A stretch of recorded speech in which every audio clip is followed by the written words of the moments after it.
Hi guys, આજ હોલિકા દહન છે તો હું મોલમાં શોપિંગ કરવા ગઈ હતી. શોપિંગ કરીને આવી એટલે મારા છોકરા ટ્યુશનમાંથી આવી ગયા. એ લોકોએ મને હાય કર્યું, મેં એને હાય કર્યું. પછી હું બેને હોમવર્ક કરાવવા બેસી ગઈ. બેને મેં હોમવર્ક કરાવ્યું.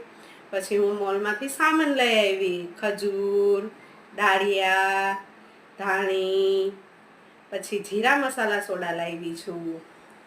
પછી લાવી છું જામફળનું શરબત. પછી લાવી છું રોઝ શરબત. પછી લાવી છું હું મિક્સ શરબત લાવી છું. અને લાવી છું હું છોકરા માટે બિસ્કીટ લઈ આવી. પછી છોકરા માટે કાલે ધૂળેટી છે તો હું એ લોકો માટે ફુગ્ગા અને કોથળી અને કલર લઈ આવી છું.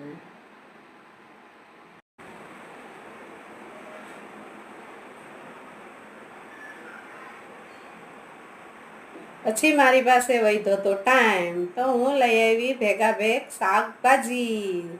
તમે જોઈ શકો છો શાકભાજીમાં